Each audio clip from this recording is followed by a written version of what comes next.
everyone, it's Megan. Welcome to my June 2015 wrap-up. This is late, and I have already read several books this month, but I'm going to continue forth with the rest of the ones that I plan on reading this month. So first of all, I wanted to say that I started Gone with the Wind, which was May's classic pick of the month, and I got around 40 pages in and stopped because I got distracted by all the beautiful library books that I was getting.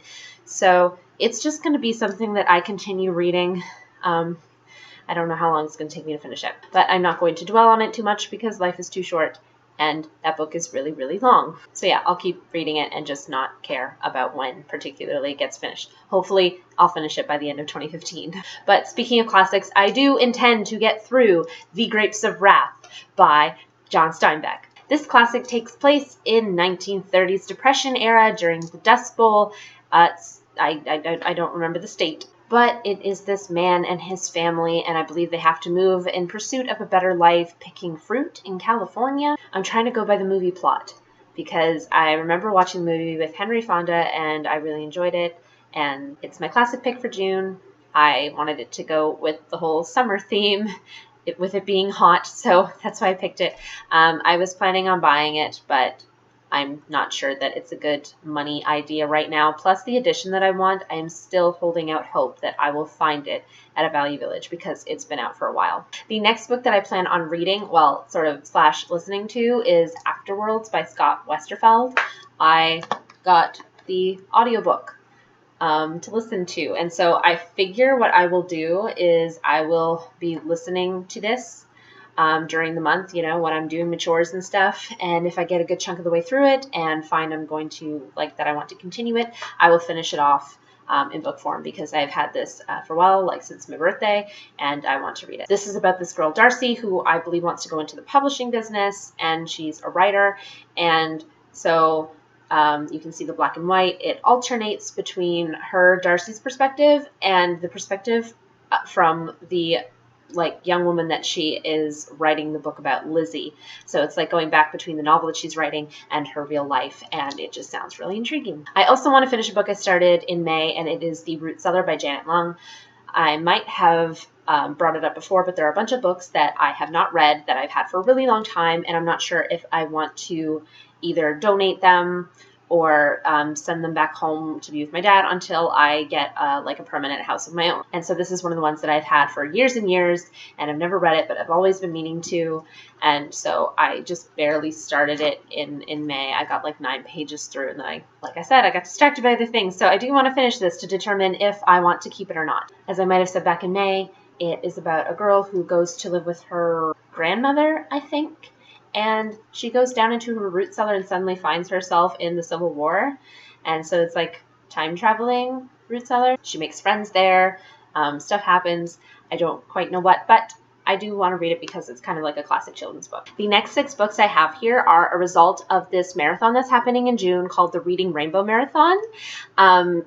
I don't think it's being hosted by Lainey from Ginger Reads Lainey, but I believe it's with her group, her sort of little book club that she has going on with some fellow booktubers, and it sounded really fun, and I decided to do it. I'll link the video about it down below, but basically it's this readathon that goes from June 15th to June 22nd, where you are trying to read 6 books and involves all the colors of the rainbow. Try to read 1 red, 1 orange, 1 yellow, etc. Or you can pick 1 color and read 6 books of that color, and that is what I have decided to do. Because a while ago, I was looking at my bookshelves, and I was like, there are a lot of blue books on my shelves recently that I need to read. So I decided to pick 6 of those books. The first one of these is Falling Kingdoms by Morgan Rhodes. This is a series, this is a library book, but I want to read this because it sounds really good. Again, Lainey from Ginger Reads Lainey, this is her favorite series, period.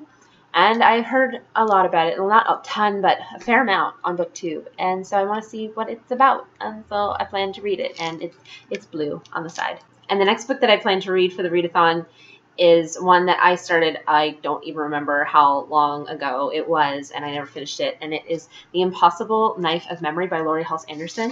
You can't see that it's super blue on the side, but it is underneath, and so it counts. So it is about a girl and her father, and they have been running away for years from some kind of haunting memories, and Beyond that, I don't know too much about it.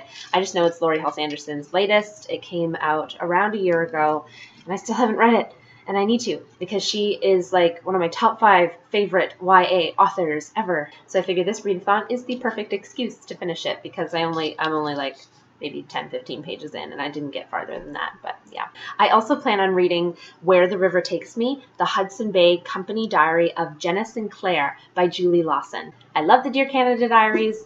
You can see that I love the Dear Canada Diaries, and this is one of the few that I own that I haven't read. I think there's only one other one that I haven't read that I own.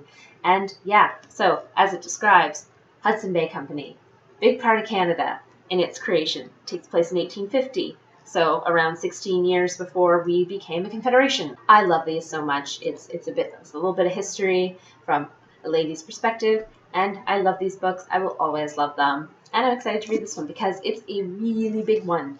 Like, most of the diaries are smaller than this, so this is a really big one. I'm excited. Another one that I plan on reading is The Guy Not Taken, Stories by Jennifer Weiner. I have read In Her Shoes, Good in Bed, and Little Earthquakes by her. I love her as a writer so much. She and Sophie Kinsella are probably tied for my favorite chick lit authors. The second last book I plan to read during the readathon is The Laugh of Heaven by Ursula K. Le Guin. This is sci-fi, and it's a novel, and I've never read any Ursula Le Guin, but I have like 3 or 4 of her books. 5, 6, oh my god. I've been picking up her books for years and I haven't been reading them. Isn't that silly? I don't even know what this one's about. Hang on.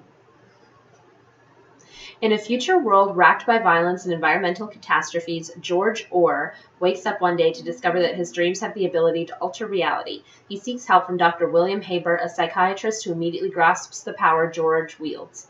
Soon, George must preserve reality itself as Dr. Haber becomes adept at manipulating George's dreams for his own purposes. So it's about humanity and how we destruct things. It kind of sounds a little similar to 1984. There's some like sticker stuff that has now solidified and isn't sticky anymore, so ignore that. But what primarily made me want to read it was because of the turtles in the sky. So yeah, I got this on Book Outlet a while ago. Been meaning to read it, find out if I like Ursula Le Guin, and if I can continue reading her books. So this is a perfect opportunity. And the last book for the readathon that I intend to read is also a 2 birds with 1 stone kind of deal, and it is I Am Malala, How One Girl Stood Up for Education and Changed the World by Malala Yousafzai.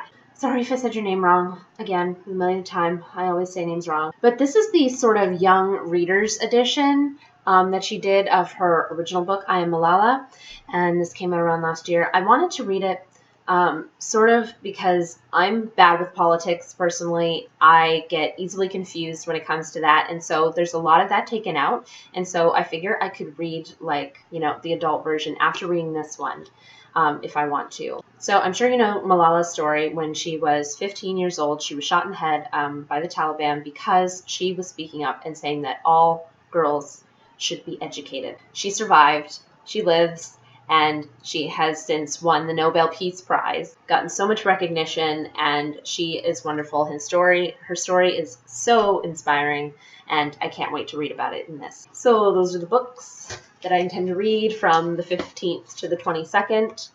I am interested in seeing if I can actually get through all these in 1 week. That is quite a challenge, even for me. And now the last few books that I intend to read this month. Actually, I'll just move on to my sort of currently reading kind of thing. I am currently listening to the Ersatz Elevator on audiobook by Lemony Snicket. It's being narrated by Tim Curry, and if you look him up on IMDb, what he's done in film, it's friggin' hilarious to listen and to put that body and that voice together as the narrator. It's really funny. So in this one, the Baudelaires have been taken in by the Squallers, Mr. and Mrs., and they live in this huge apartment building, and the only problem is that Mrs. Squalor is just completely obsessed with everything that is in and out. So orphans are in right now, and that's why they're there, which is a frightening thought, because what's going to happen when orphans are out? I'm only a couple of chapters in this so far. Count Olaf hasn't even shown up yet, but I'm enjoying it so far. I love it. This is going to be me every month. I'm going to be listening to them on audiobook while I do other things. And yeah, so I can see that being, what's going to happen for the rest of the year, and it's exciting. I also, this month, began reading Pretty Guardian Sailor Moon. I'm reading the manga for the first time in my life. I am so excited. I already read books 1 and 2. I have the 3rd and 4th on the way. I'm really enjoying this. I haven't read anything Sailor Moon ever, and I haven't watched the anime since I was a little kid, and I'm going to start rewatching the anime really soon. I am also currently reading Sakura Cardcaptor Omnibus 3, and it's on my Kindle, and I'm enjoying it. I've decided I'm going to rewatch the anime, since again I haven't watched that since I was a little kid. I'm going to rewatch that when I am finished the manga series as well. As if all this wasn't enough, I started a 3rd manga series this month, and it is Kitchen Princess by Natsumi Ando, and it's about this girl who goes to this rather exclusive school, private school maybe, in Japan, and she meets these 2 brothers, and they become her friends. And there's this girl that likes one of the guys, and she becomes jealous and vindictive and a real biatch. I don't like her.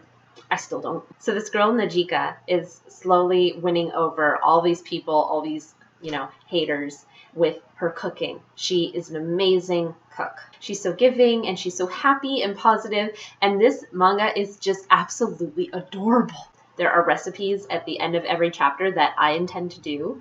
It's just adorable. And so I have the 2nd one on the way, and I'm just going to keep ordering them in until I read everything. So that is it for my TBR as of now. Thank you so much for watching. I hope you guys have a great week, and I shall talk to you soon. Bye, everyone.